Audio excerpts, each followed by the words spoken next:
Register today for the Be the Light virtual retreat, February 19th through 21st, 2021. This is a powerful spiritual activation weekend, complete with Reiki attunement, spiritual warfare training, how to access more of your gifts and abilities, and much, much more. Go to www.heartofinspiration.net today to register. That's www.heartofinspiration.net. See you there. Lisa with Heart of Inspiration. And here at this channel, we help you lead a whole and healed, peaceful, and prosperous life. And through Lightworker Academy, we also help you identify, clarify, and prosper in your purpose as a spiritual counselor, energy healer, and other modalities soon to come. Well, Scorpio, I am here for your Mercury Retrograde reading. This is going to be for Scorpio, primarily Sun and Moon. Scorpio rising, this will probably affect you in some way, more in how you show up, or maybe some effects on your personality, or personality. I mean, your personality is your personality, but you know what I mean? Like how you're interacting externally with the outside world. So, but these transits, as I see them, especially coming into this new moon season here, that's towards the end of the Mercury retrograde, is really, really critically important for you to understand for your sun, Scorpio sun and moon. Now, all of these wonderful happenings in with Mercury retrograde, the first of the year in Aquarius, is giving us a fabulous opportunity to not only review, rethink routine, and just kind of do a general reset of how we're starting off this year. Just do a quick kind of gut check, if you will, a quick mind check of what we're doing. But it's also giving us a really cool opportunity to very clearly identify what we love to do, what our purpose is, what makes our heart sing. Because as Mercury goes into retrograde throughout this time period, it's going to kind of truck on back, and it's going to come conjunct to the sun, right? In Aquarius, the sun in Aquarius is very symbolic of our very essence, our very essence energy, if you will. And how that higher calling interacts with the collective. What is our position in raising collective consciousness? What's our position in raising collective consciousness? And that is more important right now in 2021 and in this next future, right? As we are entering into some phases, such as entering into the photon belt, and that happens, once every about 10 to 12,000 years, and lasts for another 2,000 years.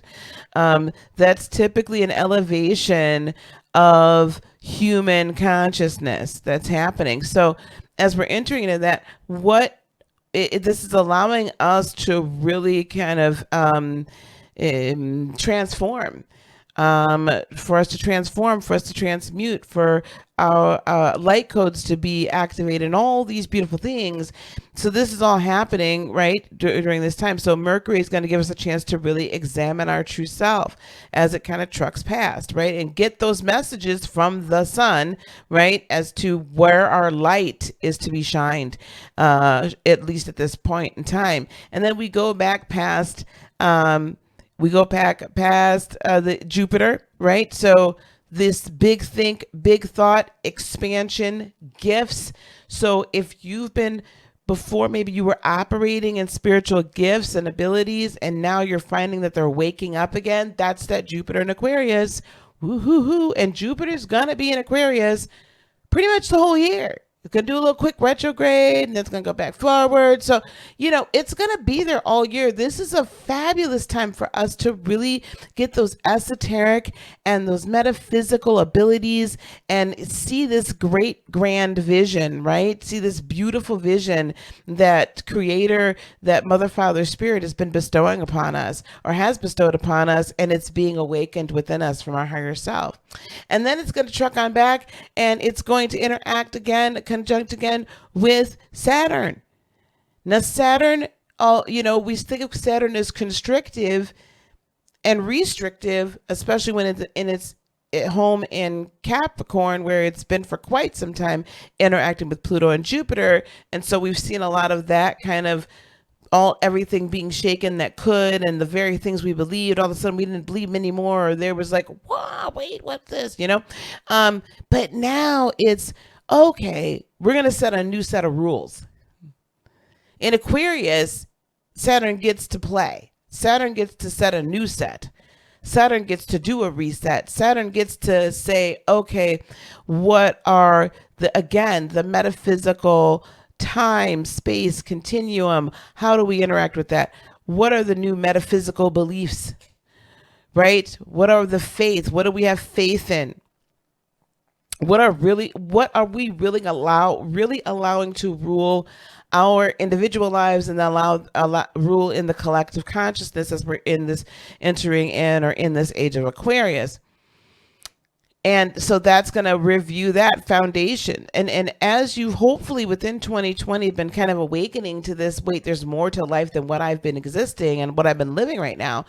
And I have a greater purpose. And as we're now in this grand revolutionary time period of evolution and moving into 5D consciousness and moving into crystalline existences and crystalline grids being activated and all those wonderful things. Now we're beginning to say, okay, wait, the lights are being turned on and Saturn is saying, we're going to lift this house up. We're going to lay down a new foundation. We're going to set you back down and then we're going to rebuild. So this is the chance for you to say, where am I going to start? Where is this foundation?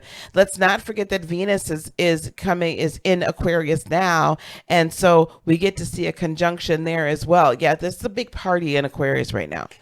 There's a big party in Aquarius.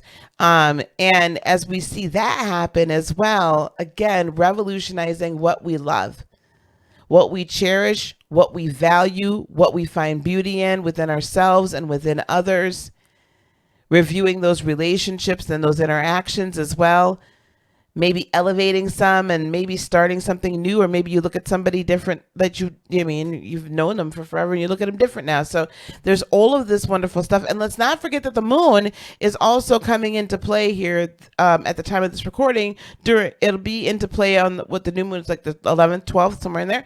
So looking at the moon coming in and our feelings about it, the energy we're to set in motion in this big whole right? This big whole soup of fabulous, fabulous energy. Now, all of that is squaring your sun or your moon or your rising. So as it's squaring your sun or your moon, it's calling you to action. It's kind of agitating you enough to say, you know what? I think we need to get to the transformation. So if you've been putting off that transformation for a little while and you've been putting it off, kind of thinking about it like, okay, I think this is what I might want to do. And I think this might be where I want to go. And not that typically most Scorpios think about it that long. And then we go. But there is the fixed aspect of that. You might have a set of emotions surrounding a situation, a person, or what have you, and your future calling that you've kind of entrenched yourself in. And this energy is actually asking you to kind of break that ice up a little bit, that frozen fixed water, break that ice up, and let's see what's actually that undercurrent that's moving, where spirit and your higher self in connection with one another are saying, yep, we're gonna evolve here. We're going to evolve. Now, I've talked long enough. Let's get to the cards, right? Because you came here to see some oracle cards. Hello, Scorpio. So it's a little over 24 hours later, and we're getting into the tarot portion of your Mercury retrograde reading. There were some technical difficulties that occurred, and well, Change my hair. Okay, anyway, so these are the cards that had come out for you before. And so I'm just going to go over them again in the vein of what we were hearing from Spirit at that moment in time. So the first card that came out from our Beyond Lemuria deck here is Surrender. And that's such a beautiful, beautiful card to have to come out, especially during this time as we're coming into the tail end of Mercury retrograde and coming into the stellium, and also the soul star chakra, merging with the divine. As you begin to release some of these emotions, some of these thought processes, as you begin to review and reflect upon your overall, overarching, overreaching purpose, and stepping into that, and then looking at all of the plans and things, or should I say the prospective plans that you had decided upon or thought about doing, or you've been executing right now, but maybe things aren't quite fitting the correct way. Maybe things just aren't working as well as you had expected. And this is a great time for you to review that. This is also a great time for you to review who's in your life and who's really supportive of your life. And this is a great time for you to really release and surrender to this divine love. And by what I mean by divine love, in this merging with divine, as you surrender, as we surrender our ego, as we surrender our third dimensional thoughts, as we surrender our need to have this third dimensional realm of control, and understand that it is our higher self that truly knows what is best for us, what is in our best interest, okay? What is going to be of our highest purpose and of our highest good, and we begin to trust that even more and more, we then go into this fifth dimensional merging with the divine, right? And merging with the divine really is becoming that individual that understands their position in the collective, and then we merge together, right? We become a very efficient, effective portion of the collective, moving towards the collective goal of humanity and earth, right? Elevating, moving into changing density, transitioning, transforming. So as you begin to surrender more to the universe, right? You and to your highest good, you then begin this soul star chakra. Now, the soul star chakra, for those of you that do not know, is about 6 to 12 inches above your crown chakra. Okay, that's where people will say that your Akashic records are held. That's where your mission is held. That's, kind of that's the chakra that kind of is the point of entry from your highest consciousness to your third dimensional, through your crown chakra, of what is that highest good, and what is the overall purpose and mission for you being here. So that's where this is going to reside, of what is it do you truly love? What do you truly love? Right? What is truly making you happy? And let's get to that point.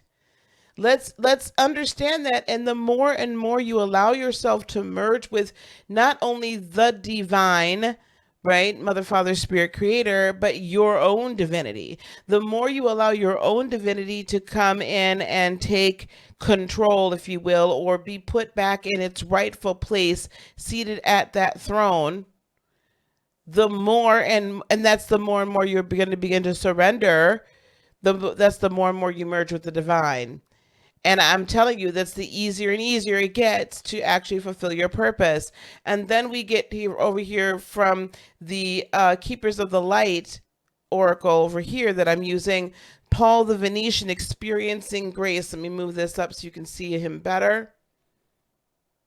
Okay, experiencing grace. Share your gifts with grace. Waves of inspiration and love are coming to you. And then we have Commander Ashtar over here. He's been showing up quite a bit in these Mercury retrograde, which is also letting me know, by him showing up so often in these Mercury retrograde readings, that This is not just a sit back and don't do anything Mercury retrograde. This is a call to action. This is a we're reviewing, but we're still moving forward. We wouldn't have all of this energy hanging out in Aquarius if there wasn't any purpose for us moving forward. Like, this isn't just inactionable items and we're just languishing and procrastinating still, as far as like getting into the 5D and getting into our purpose. Experiencing grace. Share your gifts with grace. Waves of inspiration and love are coming to you as we surrender, as we merge with the divine. What is the divine? Love. Love is light. Light is love. Love and light, right? This is why we say this. So you're getting more love. You're getting more light. You're getting more of divine nature coming into you and merging with your own, and yours kind of like raises up and merges with it and it activates it. And the reason why I feel like this whole experiencing grace thing is going to be very important for you as we're moving into now 2021, like solidly, is that, you know, sometimes Scorpios, you might not give yourself grace and you might not give other people grace. Or sometimes Scorpios, you might want other people to give you grace, but you're not giving it. And, you know, it can be sometimes that harsh, like, well, I don't understand why you just can't transform. Well, there's probably some reasons why it's a little more difficult for other people to do so than yourself. However, the Scorpio suns and moons and risings, but this experiencing grace for yourself, where there have been areas where you known you were supposed to transform and you didn't actively do that, give yourself grace first. You cannot feel compassion or give grace to the rest of humanity until you give it to yourself. So sharing your gifts with grace, taking a little of that edge off, but still being as direct as, you know, you could be direct without being like really sharp. And so, but I feel like a lot of times we're super sharp and blunt with other people. Yes, that might be part of who we are, but we're like, kind of jagged edge, a serrated edge, very rough cut with it, when we haven't given ourselves the grace to, like, given ourselves that, like, cut ourselves a break, basically. Cut yourself a break. During this time period, there's going to be a lot of inspiration. This is not, like I said before, this is not just okay, I'm just going to sit back and I'm not going to do anything. Mercury retrograde. We have to stop looking at things in the standard way, because we are experiencing not non-standard transits during our lifetime. Okay, so the experiencing grace, and then again here we have call to action. Take charge, lead by example, walk your talk. If you are continually, which I'm sure you are beginning to, if you're not already, if you're continually saying transform, then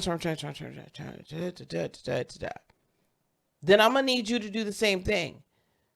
And I'm gonna need you to do it in a loving way to yourself. And the universe, humanity needs you to do this as you are, again, merging more with your divinity with the divine, and merging third dimensional energy with fifth dimensional reality. There is this kind of learning how to not put so much emphasis on what we see, hear, taste, touch, and smell, as opposed to what we know from a higher frequency knowledge. And that is also part of that merging with the divine. It's merging your third dimensional consciousness as well with your fifth dimensional divinity and reality, fifth dimensional and or higher. This is definitely the call to action. This isn't a time for you to just sit back and relax and say, okay, well, I'm just going to contemplate this until the February 20th, and I'm not going to really take any action. No, I'm going to need you to take a little bit of action here. And I'm not saying it has to be out external, but some of it will. But I'm going to need you to take that internal action and transform. And I'm going to need you to be easier on yourself. And understand that everything that you've done, you already knew you were going to do. So they had the outcomes they had because of the decisions that were made prior. Now we need to look at some of those outcomes as well, and we need to just kind of review people who are presently, past, whatever, but review our plans. Does it still make sense? And if it doesn't make sense, it's completely okay. Scorpio Sun, Moon, and Rising, for you to change, for you to say, you know what, I need to shift the foundation a little bit because it's not quite as sturdy as I thought it was. It's completely fine. That's what I have for you guys. Thank you so much. Thank you for being patient, first of all. Yeah, it was just a little crazy this weekend. And I appreciate it. I appreciate you subscribing, sharing, liking. Please leave me some comments below. Let me know what you're thinking. Let me know how you're feeling. Not only do I like to know that, but I also, it will indeed assist in the algorithm here with this video. Also, you've probably seen a few, here and there, some things across the bottom of the screen over here, talking about 100 light workers in 100 days. Well, Light Worker Academy is up, running, ready to go. It's moving. It's already doing it. And we've been given a mandate to place 100 light workers in 100 days into their purpose. So there's a link down below if you'd like information on being able to participate or enrolling in our spiritual counselor / energy healer certification program that Lightworker Academy is offering. There's a link to book a 15-minute call with me, or you can email me at info@heartofinspiration.net. Peace, love, blessings, and joy be unto you today, tomorrow, and for all eternity. I love you guys so much. Namaste, my friends. Bye-bye.